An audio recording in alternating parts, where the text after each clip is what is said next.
Today we'll be talking about the Hop and Go Seek Spring Banner. We got some bunny themed alts for Henry, Maria, Delthea, and Harmonic Sonya and Tharja.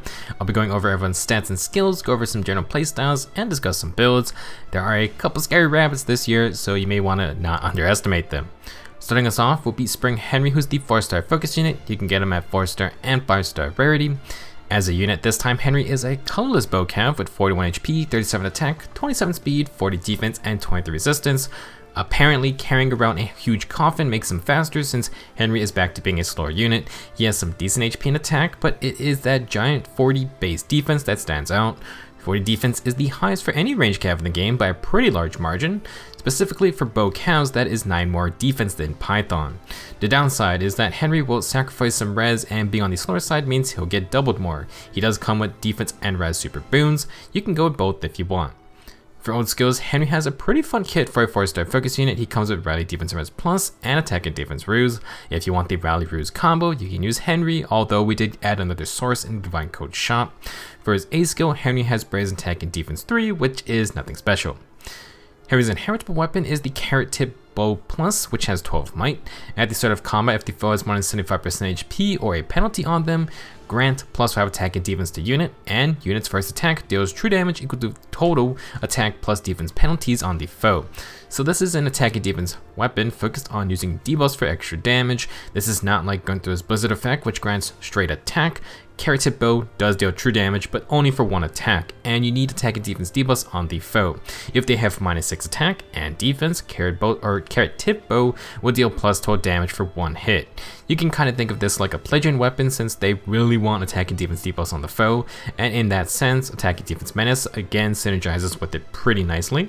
Like we talked about with New Year's Gunther, if the foe can neutralize attack and defense debuffs, then this weapon just grants plus 5 attack and defense. In terms of playstyles, Spring Henry's in an awkward spot. 40 defense is fantastic, but unlike the other slow bow cav, Valentine's Roy, Spring Henry does not drop his speed to have higher res.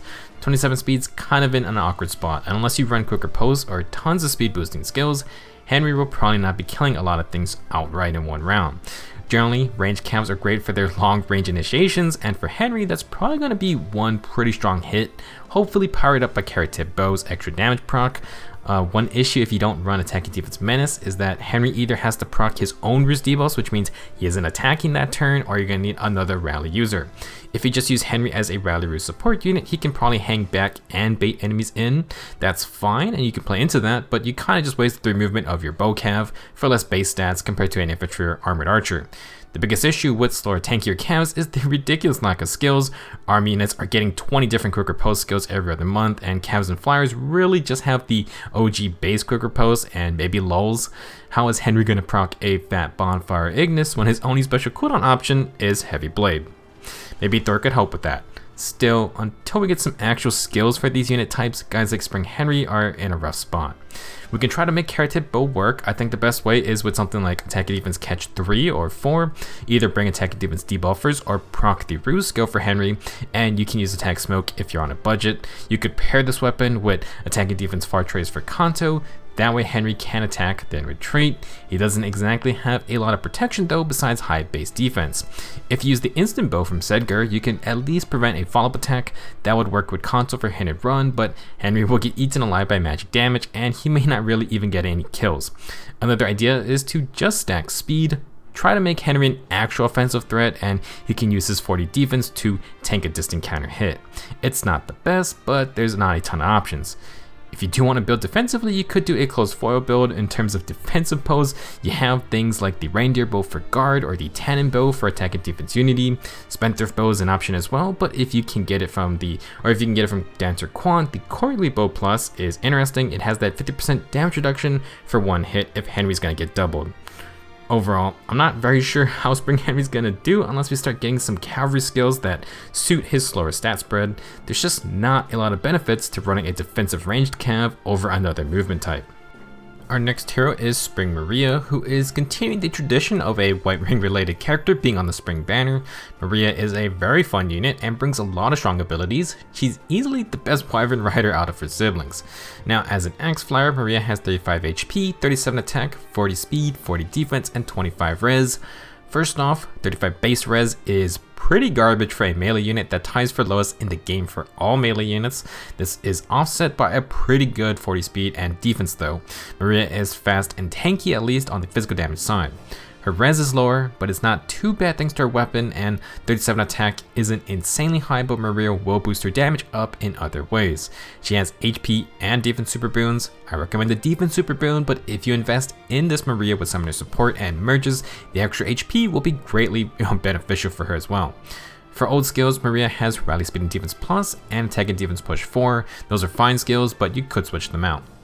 Where things start to get crazy is with her weapon, the Pastel Poleaxe. 60 might plus 3 flat defense and IO'd shield, so Maria is not weak to arrows. At start of combat, if she has more than 25% HP, grant plus 5 tall stats. Deals true damage equal to 20% of her defense stat, reduce damage by 20% of her defense stat except for AoE specials, and then after combat, Maria heals herself and nearby allies for 7 HP. Good lord.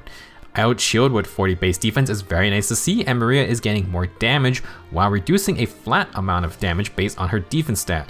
For example, if she has 50 defense, she gains plus 10 damage per hit and reduces every enemy hit by 10 damage as well. What is really interesting is that the damage reduction is a flat amount. This means it's not affected by things like Deadeye, Lethality, or Young Innis's Bow.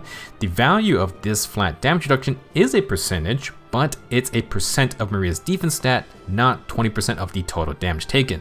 You really want to give Maria as much defense as possible. She's going to keep scaling, and she has the 7 HP heal after combat, which can help make up for her low HP. This is a weapon you have to just see in action. I have kitted out my Young Innis taking on the story Maria, and in this scenario he deals 14 damage twice. Ruptured Sky will deal 13 damage, and the bow from Innis adds plus 7.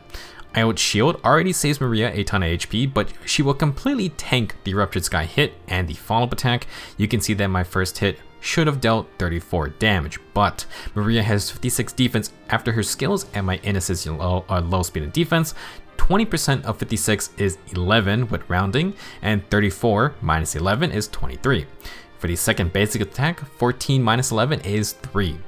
As you can see, Spring Maria is pretty beefy despite low base HP. Not only does she reduce flat damage, but she'll heal 7 HP after each fight too.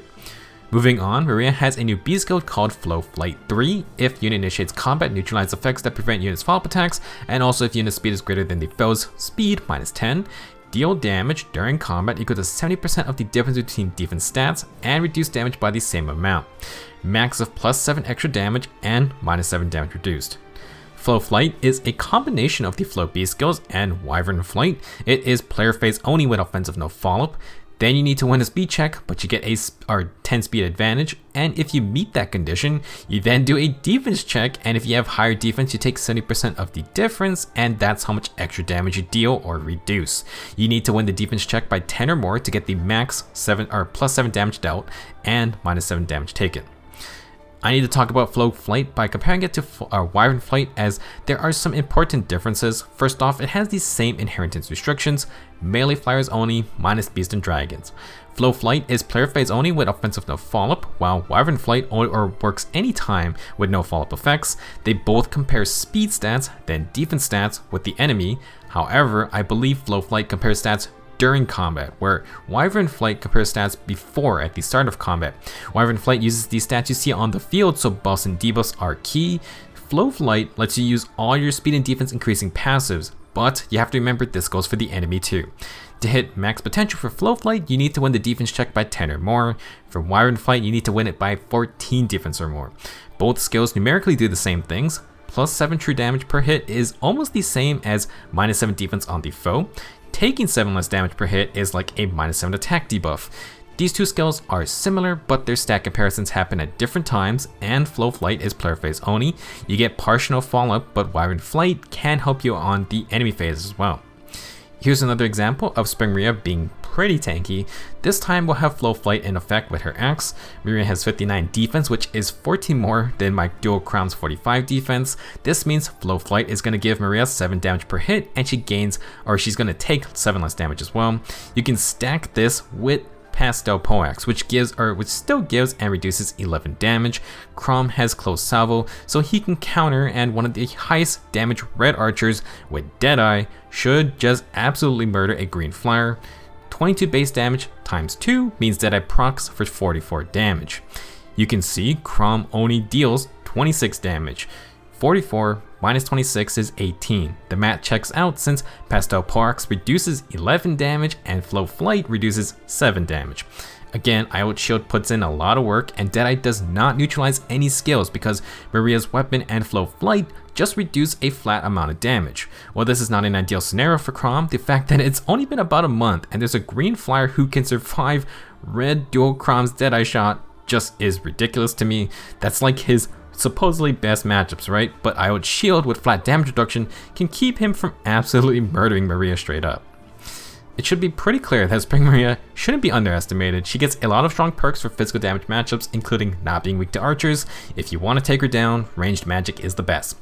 From her base kit, she can hit 55 defense with her weapon and attack and defense push 4. That's going to give her 11 damage per hit and reduce 11 damage. You then have Flow Flight to be a strong initiator, although Maria will need some speed for faster matchups. She wants to stack defense though to take advantage of her weapon, but that speed is important. You could try attack and speed solo, or maybe speed and defense solo. While range skills are awesome, you do want to buff Maria's defense, so attack and defense menace can be pretty nasty. If you instead maybe want a mixed phase build, you could do something like speed and defense rain with speed and defense near trace, and then upgrade to attack and defense catch 4. Maria's healing offsets the push 4 recoil, but what if we just took no recoil instead? While Flow Flight is great, you could do Flow Guard if specials are an issue for you. Honestly, Maria has a ton of defense to survive bonfires and with some damage reduction, so maybe it's not needed. It may be harder to win the defense check against tanky armors, but if you can do it, then Maria can be a pretty scary initiator. Another thing to consider is that Spring Maria can run enemy phase skills as well. If you want to be like Ashnard, then with built-in IOT Shield, you can facilitate distant counter usage. Maybe use it with Guard Bearing. You could do Wyvern Flight for mixed phase, but it requires flat stats, so you're gonna have to build different skills like Fury. The fun thing about Pastel Poleaxe is that you can use in-combat buffs on Maria. If you have someone who can give her a lot of defense, then that could make up for one of her passives. Maybe it lets you add in extra speed or res somewhere. Overall, I do think Spring Maria is a very fun unit. For those that give her summoner support, the extra 5 HP would be very helpful here, and in general, she's going to be a pretty scary unit if highly merged. Natural IOT Shield with flat damage reduction instead of percentage damage reduction makes for some very interesting scenarios. We spent a lot of time on Maria, but we still have some more scary rabbits to discuss. Next up is Spring Delthea, who's a Blue Mage Cavalier. She cannot seem to escape the Blue Tome class.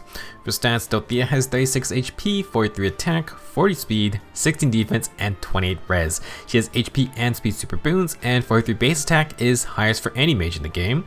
Delthea is pretty much on par with her other forms. Very low physical bulk, but some res, and this time she has pretty absurd attack and speed. She is a part of the infamously dominated Blue Mage Cav class, so let's see what she can do. For old skills, Delthea has Glimmer and attack and speed catch 4. First catch skill in quite a bit, I believe. Text descriptions have gotten so long that the trailer team has given up. We now have 2 pages to showcase skills. In case attack and speed catch 4 wasn't already insanely good, Delthea has speed and res 4 trace and Ross attack and speed 4. They kinda just gave her everything.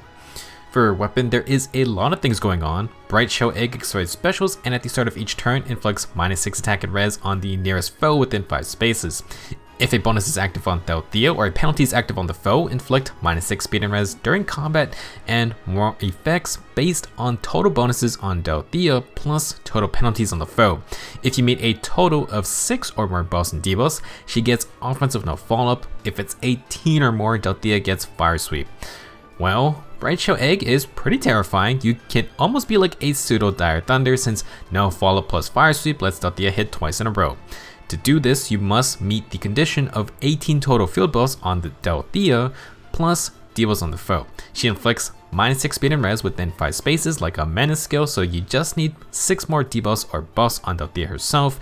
She has Rouse attack and speed, so that would get you a total of 24. It should be pretty obvious, but if you're in Delthea's attack range, she's gonna murder you. You take -12 speed and res, she gets Fire Sweep, and you can't block her double if you don't outspeed. While most units are in big trouble, Ascended Fjorm is tailor-made to dunk on Delthea. Nelsie Disrupt lets her fire back with Ice Mirror, and this might apply to someone like Fallen Leon as well. He's also green with Nelsie Disrupt and 50% damage reduction, but he's gonna have to take on her higher res stat. In terms of gameplay, Delthea basically says, if you're in my way, you're gonna die. Of course, you can stop her like we just mentioned, but she has a lot of good perks to handle anyone not specifically meant to tank her. With Fire Sweep and Offensive No Follow-Up, she's kinda similar to Sacred Stone Selena with Wind Sweep or Water Sweep. Fire Sweep is better to attack into dragons though, but Delthea has to play a buff and debuff game. She can be self-sufficient, but if she doesn't attack the closest foe or the Rouse buff doesn't activate, then she may be open to counterattacks. Ideally, you want to fully buff Delthea and have as much debuffs on the field as insurance. If the enemy has low attack and speed, for example, then Delthea is not going to hit her 18 total buff / debuff mark. If you fully buff up or fully debuff the foe, then it's a lot safer. One ally can be someone like Reeve, who applies -5 debuffs in an AoE. That's a total of 20 debuffs already to utilize. You do need to be careful of debuff neutralization, for example, select fighter arm units. If Delthea can't hit that 18 total buff / debuff mark though, then she is fully ready to blow someone up. Her base kit is amazing, and Fortress Kanto is super fun with Fire Sweep. You could swap to low speed and res for just more pure damage potential. If you have other buffing sources, you can use C skills like Pulse Smoke or Savage Blow. You can safely apply those debuffs, then run away. I haven't really touched on the accelerated specials part of this weapon, but it's a great perk to have on a mage. Delthea can proc Glimmer on her second hit, and you can use Heavy Blade for higher cooldown specials. She could run AoE specials with her high base attack, but no special spiral means no instant recharge. The Fire Sweep effect could let her charge it safely though, and that might not be a bad idea if you use her with our last unit. To wrap up here, Spring Delthea is deadly. If you're in her way, you better be prepared or it's not going to be pretty. Last up, we have Harmonic Sonya and Tharja. They're a green mage flyer with 40 HP, 42 attack, 41 speed, 23 defense, and 20 res. These two are teaming up, and we have another green mage glass cannon. Sonya will have attack and speed and defense super boons, although extra defense probably not very helpful. Everyone is getting a free powerful green mage cap very soon, but if you want a flying mage, then Harmonic Sonya can be a lot of fun. She will also be sharing the green color with Maria, so if you're summoning for either of them, you'll at least get a pretty good second option. For old skills, Sonya will have Luna and Chill Defense 2. Seems to be here only because they don't want to continuously spam out speed and defense or speed and res for Trace. Maybe they could solve that issue if they made more B skills for ranged flyers, but I guess we'll keep waiting. For the unique weapon, the pair are going to have the Magic Rabbit's Tome. It accelerates specials and at start of turn 1 grants an instant -2 special cooldown. Sonya can also move to any space within 2 spaces of any ally within 2 spaces. If she initiates combat or is within 2 spaces of an ally, grant +4 attack, +6 speed, and bonus attack equal to the max special cooldown value times 3. So basically, Harmonic Sonya takes part of her Refine with instant 2 cooldown on top of faster specials. She will instantly charge Luna and you can warp around her whole team. To add to her firepower, Sonya is going to get extra attack based on the special you use. Since she accelerates specials, you have to include that, so 1 cooldown Moonbow would just be +3 attack. 2 cooldown Luna would be grant +6 attack, a 3 cooldown Dragon Fang would be +9 attack, and if you run 4 cooldown Aether, that's +12 attack. Add on the base 4 attack on top. Important to understand, this is not like Brave Erica's skills where you need to trigger the special. Sonya just gets the attack boost for all her hits. If she doubles with 4 cooldown Aether without it charged up, she's still going to get +12 attack or +16 attack for her basic hits. If you run with pre-charged Luna, then Sonya essentially gets +10 attack on top, and if she doubles, she's still going to get that +10 attack for the follow-up attack. Sonya will continue to focus on special charging with her Harmonic skill, grant -2 special cooldown to Sonya and allies from the same titles, additionally grant a +6 attack field buff, and Resonance Blades, which is just +4 attack and speed during combat. So Sonya and Tharja are from Shadows of Valentia and Awakening. You can use her with Spring Delthea if you want to add more firepower with a higher cooldown special. Now, normally Sonya has Luna already charged on turn 1, but if you want a second hit, then pop this Harmonic skill. It can also just act as an on-demand attack and speed boost. Now, we just got Dual Chrom with his whole special cooldown act. Harmonic Sonya and Dual Chrom would be a pretty fun 4-man tag team. They could help each other out by charging their first specials, and then Sonya can recharge them up for a later fight. For example, with Chrom's -1 cooldown after using to change fate, Sonya could instead pre-charge Dragon Fang instead of Luna. Chrom's dual skill could also stack another Unity effect on Sonya. Now, Sonya and Tharja have a new skill to inherit. Speed and Res Hold is a tier 4 skill that inflicts -4 speed and res on foes within 3 spaces. That's it. Basically, Hold C skills are sort of like tier 4 reigns. You get a 3 space range over 2. Now, generally speaking, this skill is not an upgrade in terms of personal combat. It is the same stat debuffs as Speed and Res Rain 3. It is only a buff if you use these skills for support purposes. Think of Archer Hineka's Refine, which is essentially a hold skill at this point. She could stack her Refine with the C skill, and that's a lot of potential debuffs an ally can make use of. I think we could see Rain 4 skills with actual bigger stat debuffs, but hold skills are an option if you want a flyer to support allies on the go. It's fitting for Tharja to be a part of a new Rain type skill since her original Refine was basically the introduction of the Rain effect.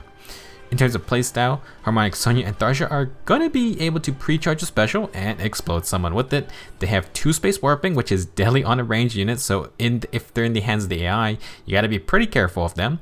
Now with attack and speed unity, it's not the biggest stat boost, but it works with the range of their warping. You could go for Swift Sparrow 3, attack and speed solo, or attack and speed catch for bigger bonuses. Speed and res hold are fine to keep as it's essentially a range C skill anyway. As for Cho defense and res, it's not bad, but it's more of a filler B skill. Obviously, you could slot in Speed and Res Far Trace for Kanto, but keep in mind, if you warp with Sonya, the Far Trace Kanto's not going to proc since you have no remaining movement. Otherwise, there aren't many new skills to choose from. You can go with the classic Desperation as Sonya has no HP conditions, slot in Fury 3 if you want safe recoil damage. In regards to specials, Luna versus Draconic Aura is probably in favor of Luna. You need an absurd amount of attack to scale Draconic Aura well, and if you have super high attack, you're probably going to kill anything not super tanky in the first place. Luna, meanwhile, is going to continue to scale with higher res foes, so I think it's fine to keep. If you just need a one-time nuke, you could use AoE specials and pre-charge them with the Harmonic skill. There is an interesting case for one special, and that is Miracle. Of course, Sonya wants to blow people up with an instant special proc, but perhaps you want her to survive a hit instead. That could be more annoying for maybe something like a defense team, and her Harmonic skill can pre-charge Miracle instantly. This could work with other skills like Asia's Pulse or Pent for defense teams. Now, Miracle doesn't do damage, but Magic Rabbits grants plus 12 attack because it's a 4 cooldown special. Sonya's still gonna get bonus damage, and she now has a Miracle already. Something fun to think about. For some mobility skills, while Sonya has 2 space warping, her team probably does not. Like with other similar units, Sonya could jump ahead of her team, then she can use guidance skills to ferry her team around her. Same idea with ground or air orders. While she may be a bit simple as a glass cannon instant special mage, the extra mobility can be a true nightmare to deal with. We are getting more and more units with this 2 space warping, so you really gotta watch where you stand. That'll be it for this banner breakdown. Sorry it's a bit late, but I've been pretty busy with some stuff. Next up, and already available, is Spring Luthier, who's our next Tempest Trials unit. Seems like he's here to keep an eye on his sister. We'll be talking about him in the next video. And as a reminder, the A Hero Rises banner is coming later this month. 4-man green banner is going to be pretty spicy, but there are 2 really good green units on this banner, and I do think Spring Maria is a hilarious unit in general. Definitely someone to keep an eye on. Thank you for watching. We'll be back soon, and I hope to see you there.